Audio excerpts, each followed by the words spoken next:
And oh, thank you. I always forget that, Clean. I appreciate you for getting that for me.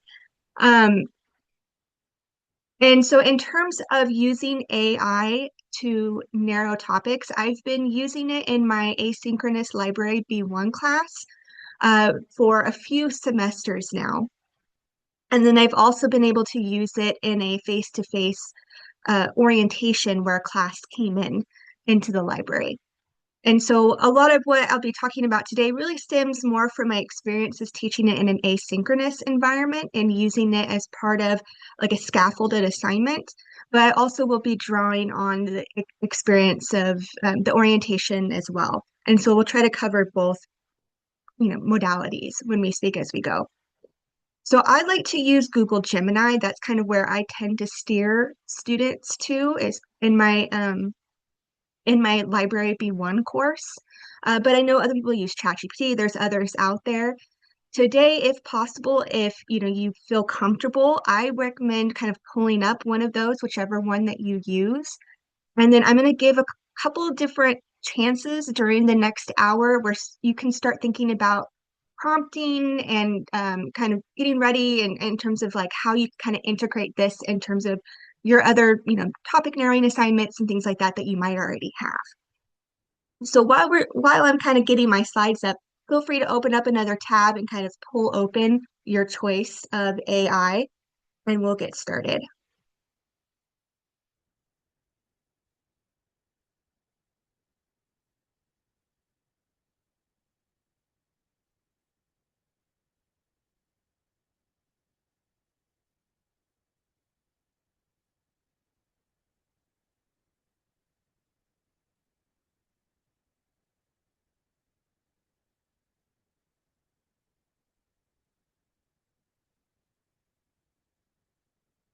Okay. And at this point, I want to let you know I also taught a flex session yesterday, and Zoom kept freezing on me, and I was having trouble navigating my slides. So my apologies if that happens again. I'm hoping it doesn't. So far, so good. But just let me know if I do freeze or anything like that. Let me know in the chat box. I'm going to try to monitor it as closely as I can. And hopefully we can get through this one without any technology issues.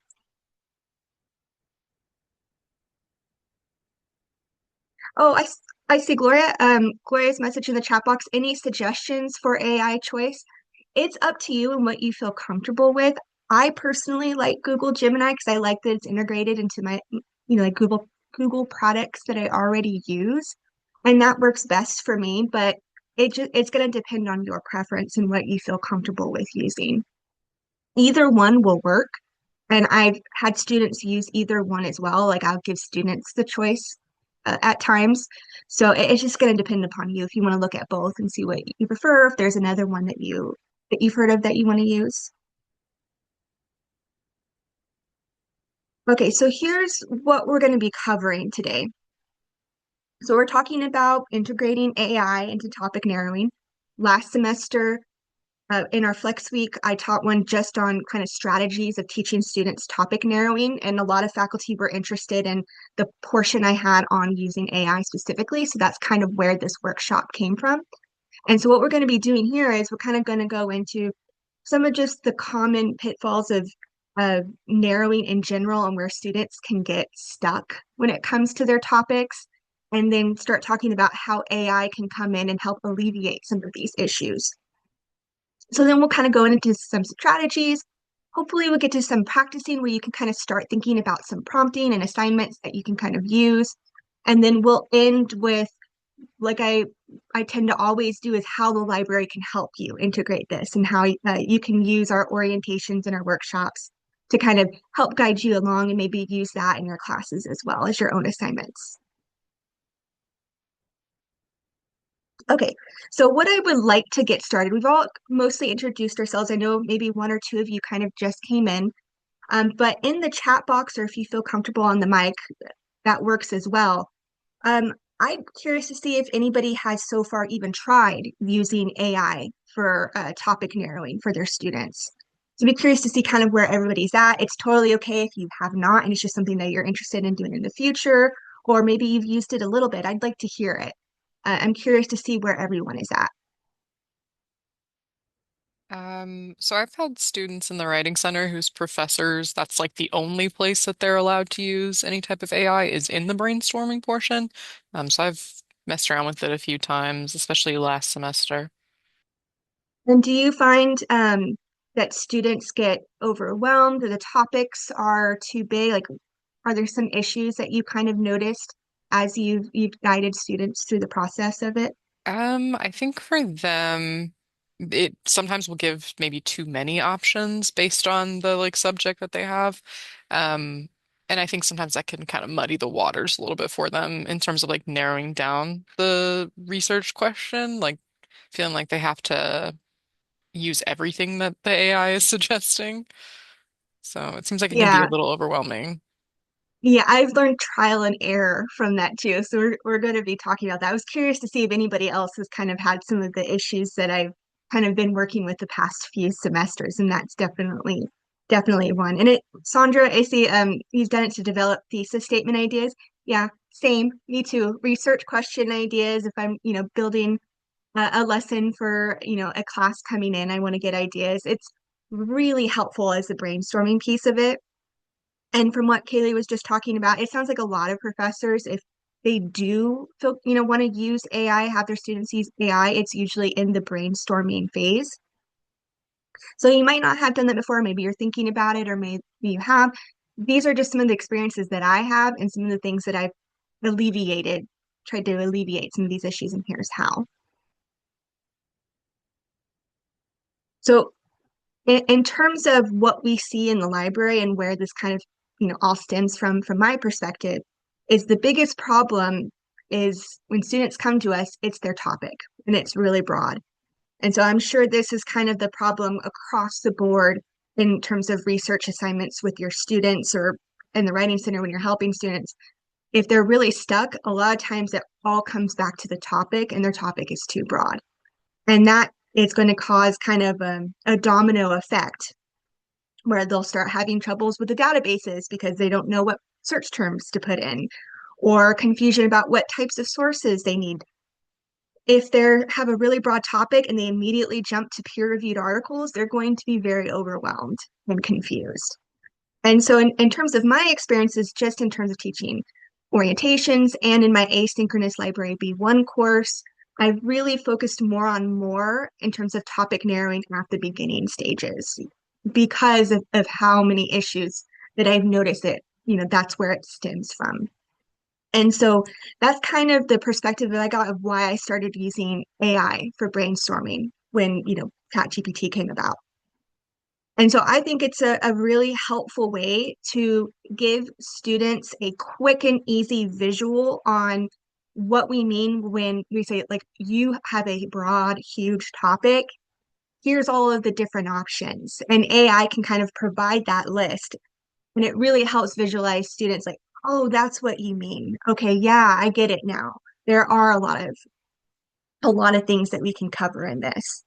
And so it's a really good way to kind of generate those lists and ideas and giving students kind of just that quick visual. It also can help, refine the scope and the feasibility of their assignment. It provides different perspectives. It can even identify research gaps depending on how far you want to go with this. And so the thing is, we all kind of have that fear where we don't want AI to replace critical thinking, and we're just using AI to give all of our answers, and we're not really considering if AI can turn into that. And in terms of with brainstorming and using this, there are ways that we can use AI as part of our already assignments that we have that can still force students to critically think and engage with AI and use it more as a brainstorming partner rather than a quick fix. Like, I don't want to think about this. I'm just going to put something in, pick something at random from AI and then move on. But it's going to require a little bit of work in terms of what our assignments are and kind of how we kind of navigate students through using it.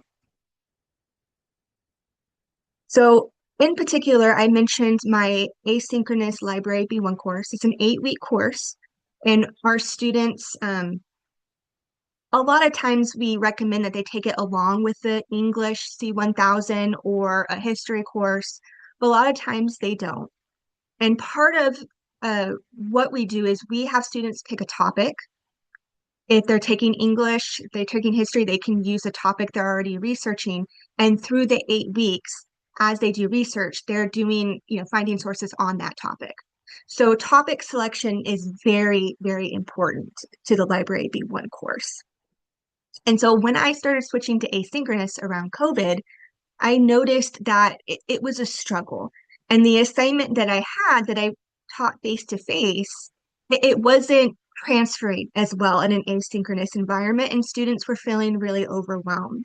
And I was getting broad topics, which I've done before and which is totally normal, but it was hard to get students to go from that broad topic to understanding they needed to narrow and refine their topic a little bit more.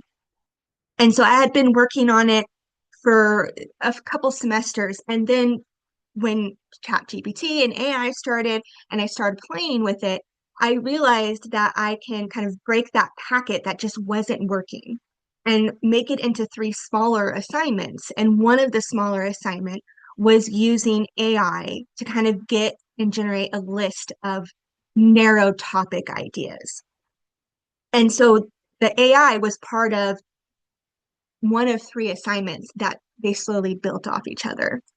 And so once I kind of integrated AI, I had some problems, which I'll get to. I've learned very important lessons, but now it's to the point where it's helping students kind of generate ideas, but also using it as a tool rather than just as a replacement. And so the topics are a bit more refined and they're thinking more about their topics, which then has helped with that kind of domino effect, it's made it easier and more understandable for them to kind of find their sources later on throughout the course. Because, like I said, for B1, topic selection is very, very important. So here's some of the challenges that I had, because I definitely did not have it worked out and I still don't have it fully worked out. But I realized very early on that I needed to give a specific prompt idea for students to use. Because if you don't provide a prompt and students just say, I need topic ideas for this, AI will give you, graduate thesis level topics, and you will have your students be thoroughly confused with topics that are going to be completely out of scope and above the undergraduate level that they need. Also, when I was kind of just doing it as one assignment instead of as part of three, I realized that they were just kind of picking a topic without even really thinking about it, and they weren't engaging with the AI on it. And it was just became like, oh, okay, I'll just pick that one. And then when I talked to them and we were started to try to, okay, well, let's really consider this topic and what we need to do, the student wouldn't have any idea about the topic because they didn't think about it. They just picked it from a list. And so that was its own problem. It also, with AI, if you're not careful with your prompt, it can easily get off topic and out of scope for the assignment parameters that you have. So what I found is that kind of giving them a prompt to just plug in their own topic that they're interested in really helped. And especially if your prompt is really focusing on giving AI the assignment parameters and the context for which this assignment is being given. And so that has gone a long way to kind of helping students pick actual topics that are, within the scope of the Library B1 course. And so like the example that I gave you, this was one where I met with a student, we were talking about the topic, and I'm like, okay, so what exactly are you interested in? And the student really couldn't tell me because they just picked it from a list and it was just it's a huge topic to pick. So like I said, context is key here. So when you are devising a practice prompt that you can give to your students, think about including what the class level is. So as an undergraduate class, that's really important because the default that I have found is like graduate level that they automatically will give you. And then, of course, your discipline on what kind of class it's for. This is for an English composition class, or this is for a US history class, or something along those lines. The assignment length I have found also really helps. So a word count, if you do word count, or for me, because students don't write in my course, they're just pretending that they're going to be writing a paper, I'll give them a page length. So like a 5 to 6 page paper is usually where I keep it at. And then you can also include the assignment parameters as well. So for example, for the orientation that I did, it was for a communications class, specifically a persuasive communications class. So we included in the prompt the time limit in terms of the speech, but also that it was for a persuasive speech and kind of gave some of those details in. And the more details you provide, the more closer that the results are going to be to what your students need. And they're not going to kind of be overwhelmed with things that are out of scope and off topic. So here's an example. This is just a very basic example because I know we're coming at this from all different kinds of disciplines, different types of assignment parameters, but here's where you can kind of start with and you can play around. So you can give this to students, and so students can put like, I need subtopic ideas, and then whatever your umbrella topic might be for 5 to 6 page paper or for, whatever word count that you give for your students. And then, so many page research paper for undergraduate and then, whatever class that it is. Very basic, but it does help. This goes a long way in determining what kind of results your students are going to get. So I thought we pause, talking a lot, take a break. I'd like you to start thinking about using a prompt like this for your own students and kind of envision, um, get an idea of what your students would be putting in to AI. So let's take a minute. You can add to this prompt or you can keep it as it is, but kind of fill it in for your class so we can kind of all leave with an idea of an example that we can use if we would like to start integrating this. And then if you don't mind sharing, I would love to see a couple in the chat box of your guys's prompt. Oh, and Gloria, yeah, I think this would work well for your topic of extremism too. I'm really curious to see what we find with the results on that. Yeah, I agree. So maybe we can kind of use that as an example in a little bit.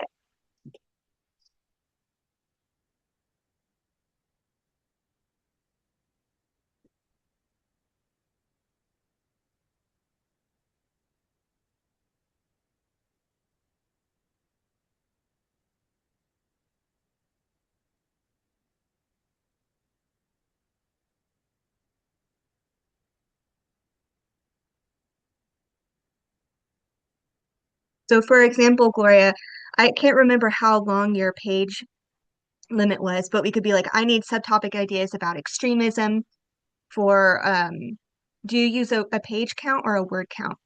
I do a word count because the very first course I ever taught, which was at Cal State, they used research paper page counts, and it was 10 pages, and I had a guy turn something in with 72 point font. So yeah, I give them a word count, and I just put into, like, I've never used Gemini Google, and I just put in or Gemini.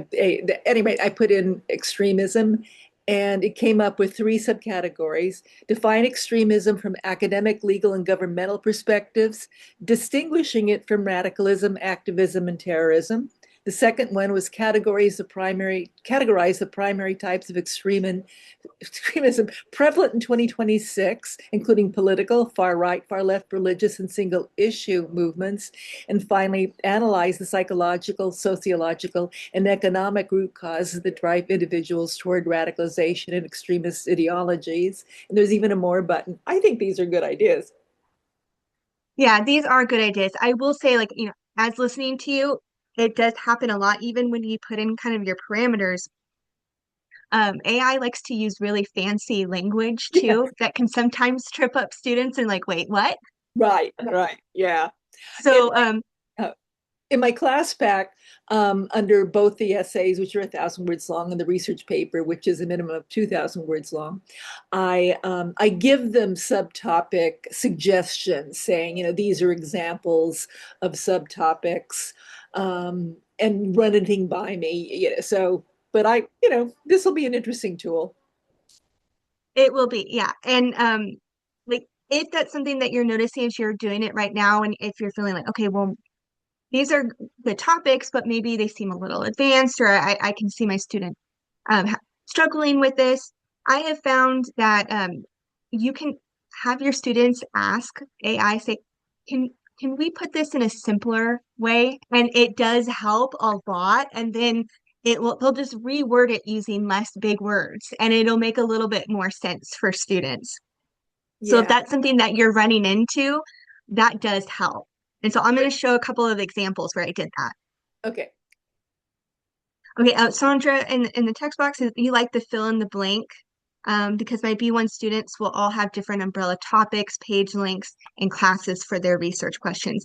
Yeah, absolutely. So in the library B1 context, just like me, they're all picking their different topics, and so that's why I do use this kind of blank for my class as well. It depends.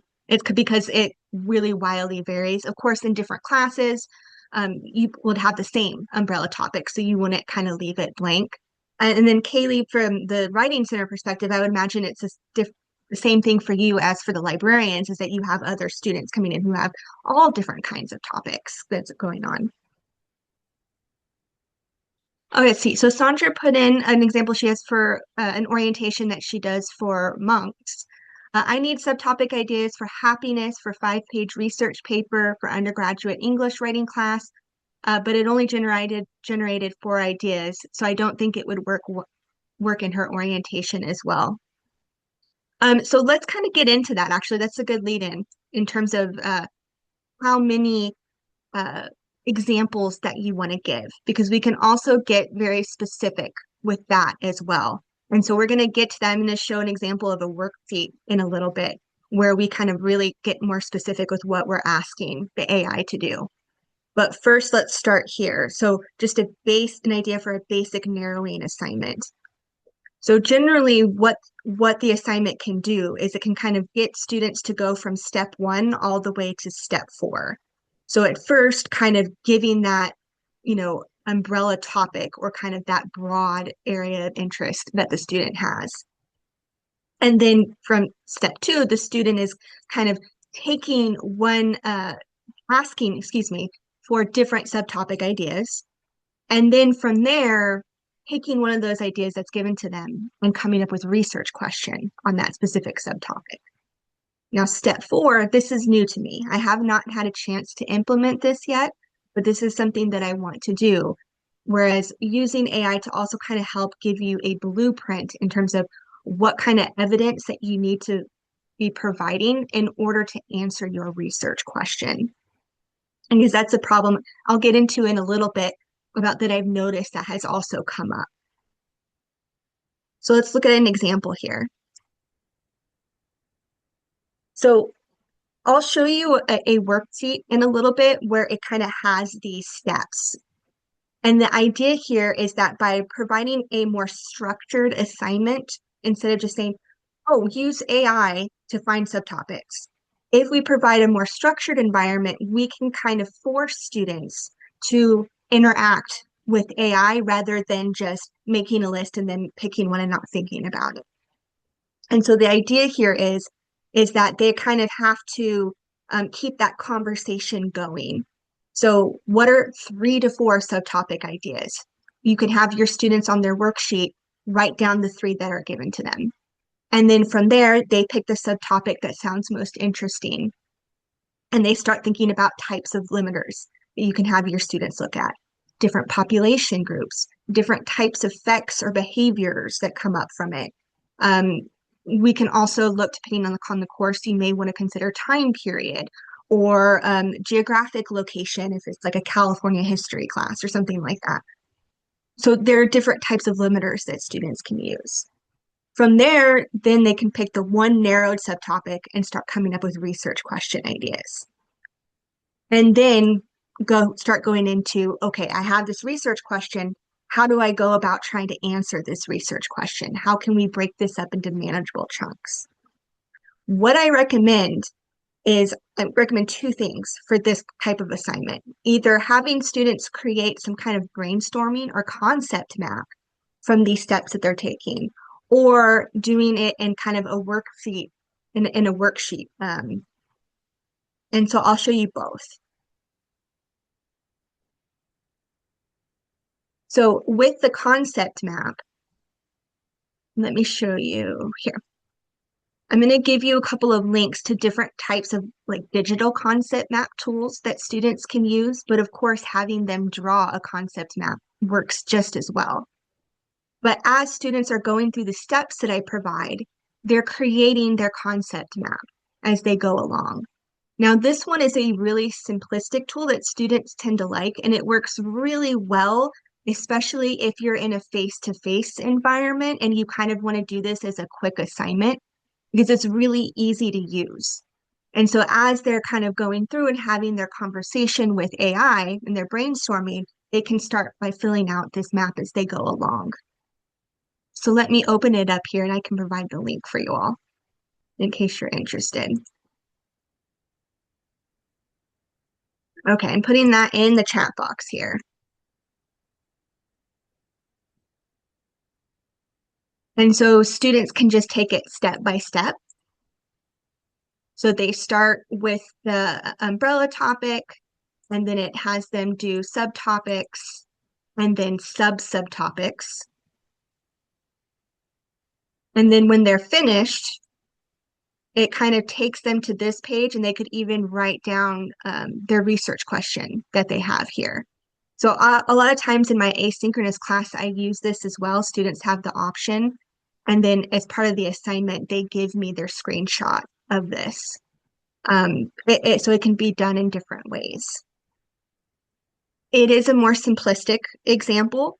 So if you want students to kind of have the option to kind of have, a more beefed out concept map, this isn't going to be the tool that you would probably want to recommend.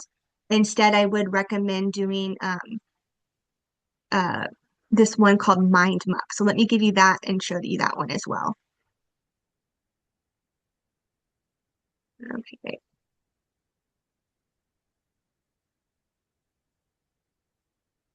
Okay, so here's an example of one that through Mind Map that is a little bit more detailed, as you can see.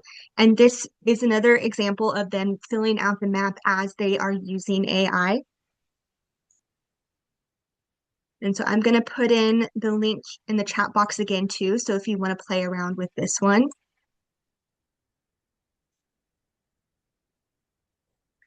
You don't have to sign up. You can just click create a free map and it gives students, the freedom to kind of make it as detailed or simplistic as how they want to be. It is a little bit more intimidating in terms of you're seeing this blank screen. So a lot of times when I give students the option of using this one or the one that I just showed you, students will choose the other one because it just it's, doesn't seem as overwhelming. But students will use this and they kind of like to kind of make it as detailed as they want it to be by using these little nodules that will pop up and you have the option to kind of change them around and put whatever colors you want and things like that. So this can be another good option as well. I've also just had students use paper and then just take a picture of it and upload that as well, and it works just as fine. But it's a really good way to start having that conversation, but also kind of writing it down and thinking about it as you kind of go along. It kind of helps keep them focused as they're going through the process of their conversation.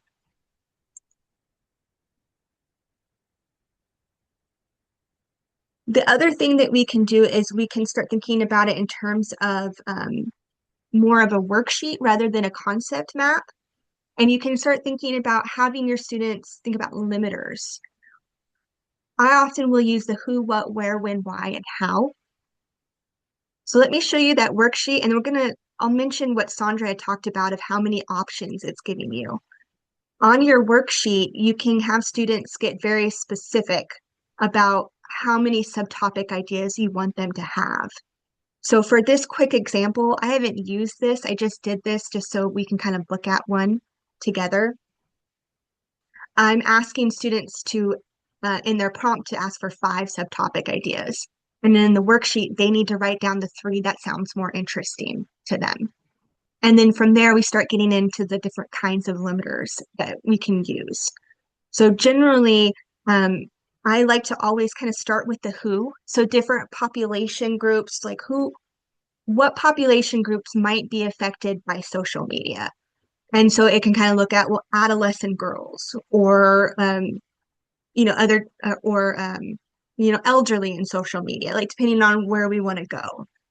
And so then you can ask your students to put, I need three, you know, um, three different groups that are affected by this, and then they write down the one that they're most interested in. And so basically, like I said before, it's just walking students through the process and they're writing it down and kind of showing you as they go what they come up with.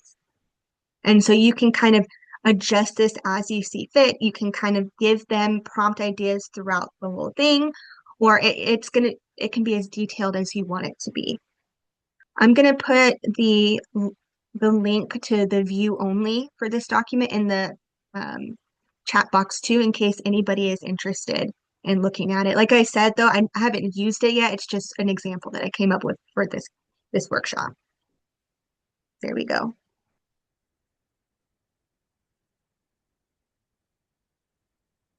Okay, so let's go back here. Okay, and I wanted to pause here. Um, does anybody have any questions or any ideas that are kind of coming up for you? I don't want to I tend to talk too fast. I want to make sure I pause so we're all on the same page here. But I'd love to, if anybody has any questions, put them in the chat box, or if you have any ideas that you would like to share that you kind of been thinking about, um, that kind of came up as you were listening.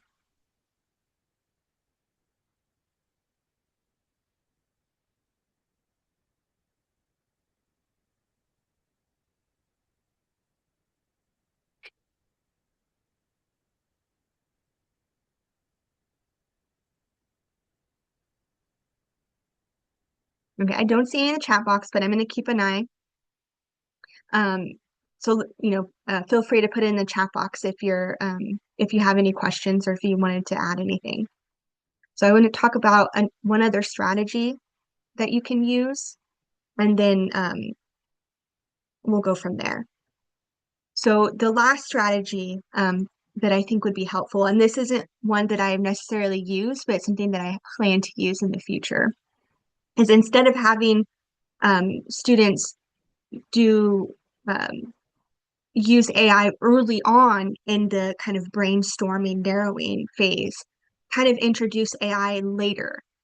And so what I mean by that is have students do, part of the normal types of narrowing where maybe have them look at Gale opposing viewpoints or Gale ebooks. Gale ebooks is going to be online encyclopedia articles, specifically scholarly encyclopedia articles. Gale opposing viewpoints is a database that's all about current controversial issues.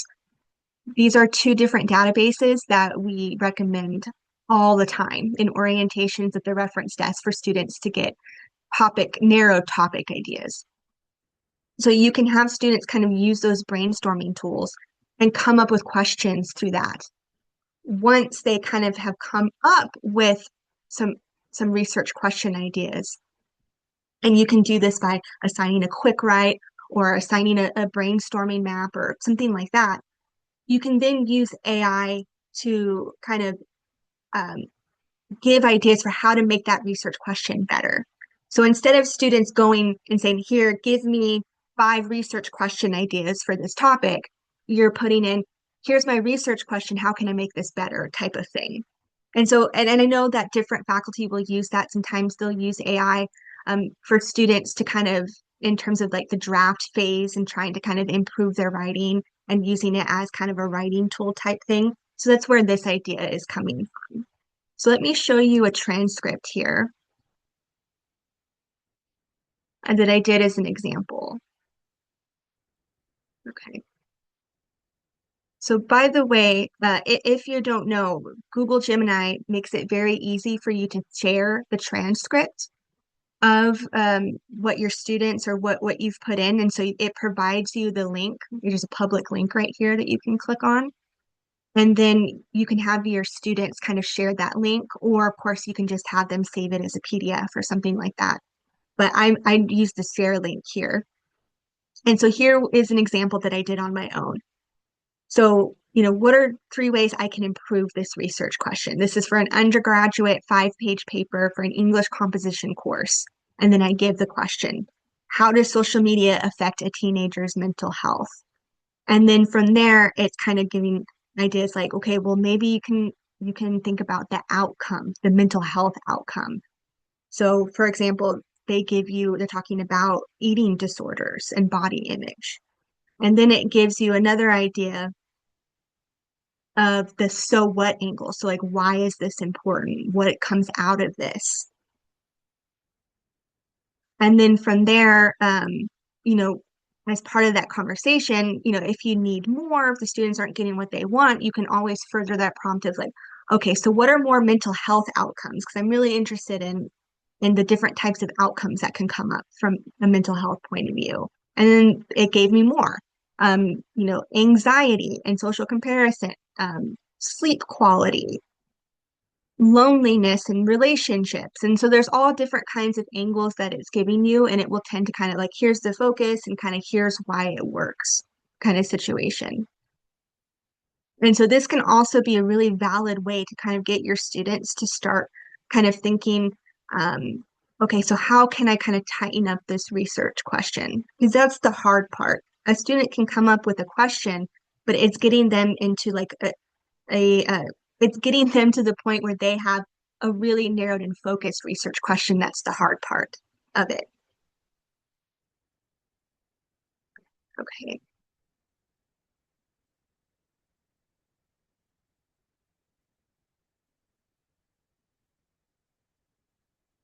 Okay. So what I thought we could do is I thought we could kind of practice with this example together um, as well. So I've already kind of read a couple of different ones. So if you have either ChatGPT, Google Gemini, or another AI open, I put this in, try practicing it. Or if you have a topic already in mind, a research question, feel free to use that as well. Just so we can kind of get an idea of how it works for us. So the example that I provide that you're more than welcome to use is the one I just showed you. So how does social media affect mental health? And we can kind of put that into AI and see kind of what are the examples they give us. And so if you feel comfortable doing that, I'd like to, if you can share what what AI is giving you, what different ideas.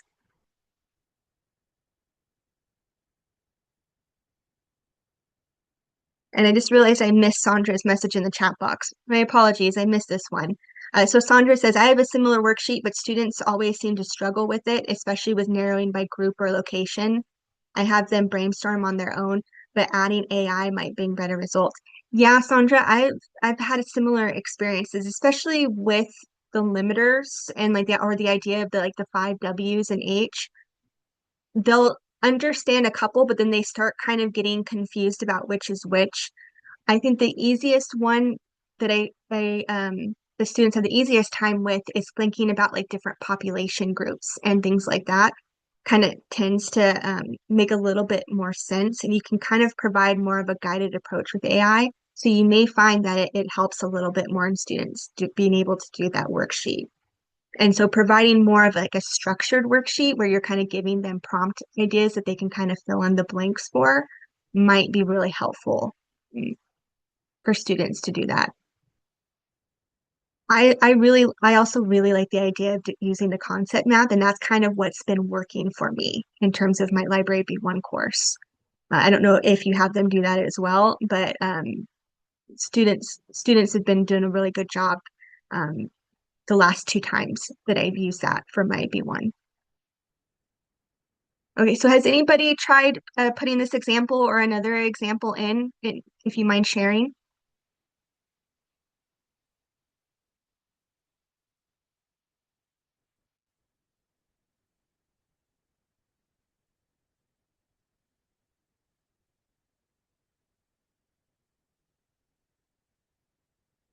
Okay, does anybody have because we're almost done here, but I'd like to try somebody's example. Does anybody have a practice research question that one of your students might have or something that you've seen before a student that's used?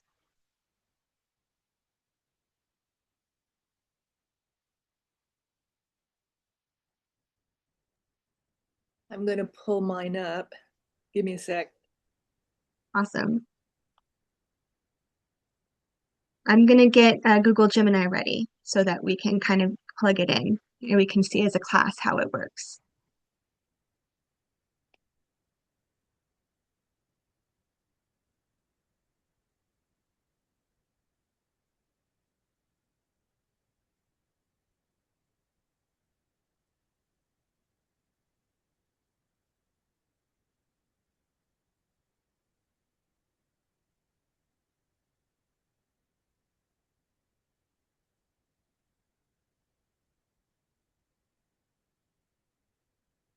While you're looking that up, let's use this one as an example.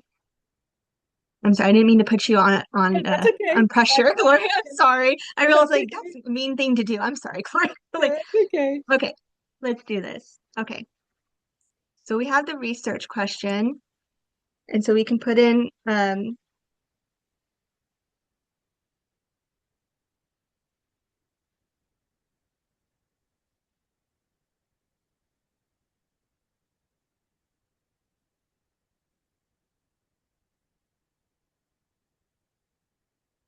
so I'm going to do it without the parameters so that you can kind of see the difference in the types of kind of research questions they provide if you don't include assignment details and things like that. You'll notice that the topics tend to be pretty big.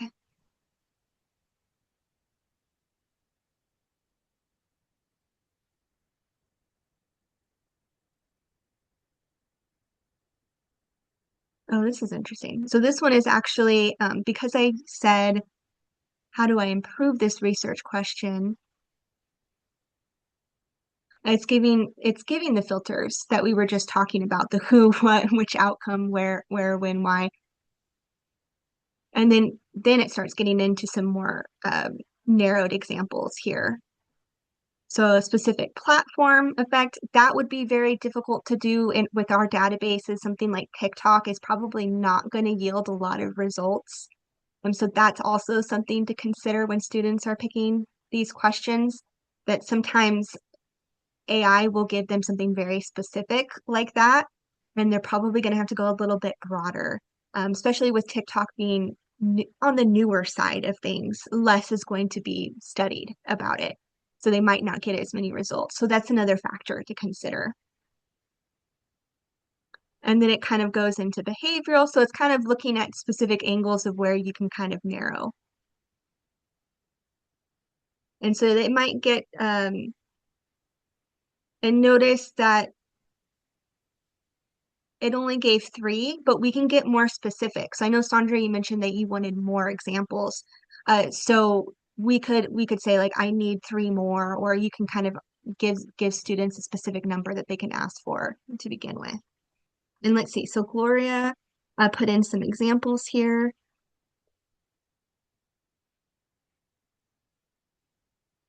And what's your you know your word count by hand, Yeah. Gloria? Yeah.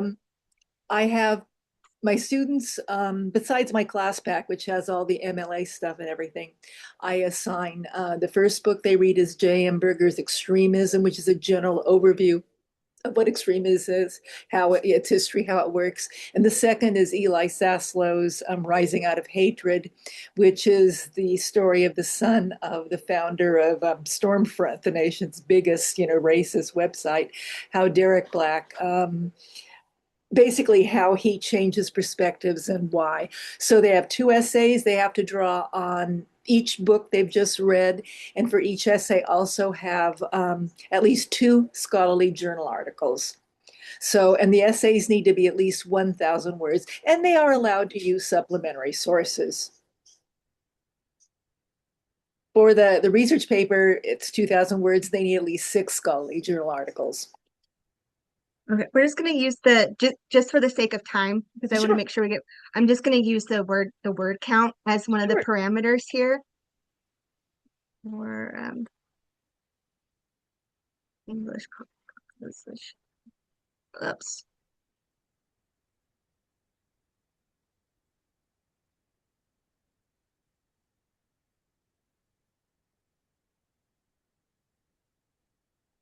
And with like the two textbooks that you mentioned and things like that, that might be something to start playing around with in terms of the prompt. I haven't done that before, where you can see what happens when you put in like topic ideas that kind of stem from and then put the name of the book and see how that works. I'd be interested to see what you come up with if you do kind of play around with that and see kind of how that differs in the response that you get from AI. The psychology of belonging, and then it gives a thesis idea here, socioeconomics. Here, Gloria, let me share this with you real quick. That way you can look at it later if you want. So I link it and I'll put it in the chat box. There you go. All right, thank you for being such a good sport. I appreciate it. I wanted to make sure that we kind of all see how it worked live, to make sure we're all on the same page. Okay, just a couple of tips and then how you can get help in the library, and then I'm done. You can go. Because I know we're probably all eager to be done with Flex Week. All right, so three other tips to consider is one thing I have found that instead of just having students copy and paste the research question idea that they like the best during their conversation, have them write it in their own words because that's going to make sure that students actually understand the question. And because AI tends to use a lot of fancy language that can sometimes be confusing for students, this can really help to make sure students quite understand the parameters of the question, including reflection questions as well. Their experiences using AI, but also, how do they think this topic is going to work? What do they envision, they're going to find when they start doing research? That kind of thing can kind of get them started talking and thinking about it. And I would recommend making AI as part of a scaffolded assignment rather than an assignment all on its own. I think it works well as like a multi-step process. That way, students, like I said, are using it more as a tool to critically think rather than just having it do the work for them. And then finally, I've mentioned earlier how the library can help, but I want to make sure I provide some links to you all so that way, if you are interested in learning more from the library, you can have easy access to it. We have some workshops that might come in handy. We do have a plagiarism workshop that does talk a little bit about what AI is and some of like the issues. So if you want students before you even introduce AI, you want students to kind of have a knowledge of what's going on with AI, what is it, and what are some of the issues surrounding it, kind of thing. We do have workshops like that. The one that I really wanted to highlight is our research strategies workshop. That one does also get into narrowing and the importance of narrowing, coming up with search terms, that kind of thing. That can also be really helpful for students. So if you don't know, if you haven't come across the library workshops before, they're over Zoom and students will need to register for them. So on this website link that I just provided in the chat box, the very first bullet point has the link to register. Now, we don't have a schedule up and ready yet. It probably will be a couple weeks into the semester before we do. But once we do, Faith, our library chair, will send out an email. And 1 week before the workshop, students can start registering for them. And they're an hour in length, and then we'll send out rosters to professors as like, here's the list of your students that attended. And a lot of times, faculty will assign it as extra credit, or if it's part of their research paper assignment that they're scaffolding, they'll do that as well. You may find that orientations are going to be a little bit more helpful, especially if you would kind of like to have students use AI in a face-to-face class in a lab, an orientation will work really well for that if you kind of want it done like with a librarian. And so I've done this once before and it worked really, really well. So I'm giving you the link for the orientation request form. So this is a quick form that you can fill out with, what your class is, what days and times work best for you, and what you're looking for. And then once Faith, our department chair, assigns it, we'll be in touch with you and we can kind of start working out what you're hoping to kind of get out of, what your assignment is, that kind of thing. So that's also an option for you. And then that's the last link, but I also do want to mention Canvas modules that we can create. So if you do have some kind of asynchronous course, or maybe you just don't have time for an actual, class time that you can devote to it, you can ask us through the orientation request form to do a Canvas module. And so in the past, I haven't done one for AI, but I have done one that works on narrowing. And so each page talks about narrowing and kind of is focused on them doing the narrowing assignment that they have. And then at the end, I had a quiz that immediately would go into the professor's grade book. And so that way you can make sure that they're, doing the module kind of thing. And I've also done ones where I have discussion boards and things like that. It depends on what you want and what you're looking for. Most students want like kind of a quiz so they don't have to kind of worry about grading a discussion board and things like that. But the Canvas modules also work. And then, of course, if you have a Zoom class, we have done Zoom orientations as well. So lots of different options for you to get help. And then finally, I'm going to provide my email here on the screen. If you have any questions or if you would like to kind of start thinking about orientation and you want to talk about it, feel free to reach out to me. I would love to do so. Um, and and we can, work on getting you scheduled if you do want an orientation or one of the other options as well. Let's see, I missed a couple of chats. Uh, Gloria, yeah, I'm looking forward to your orientation as well. I think last semester was a lot of fun. Yeah, and I'm glad that I'm doing the follow-up one, so you're doing it twice for me this semester. Yeah, yeah, that'll be cool. That'll be cool. I'm excited. I am too. All right, so I'm going to stop sharing. Feel free if you have any questions, let me know. And we're 5 minutes to spare. So we got through our flex week. Let me end recording. There we go.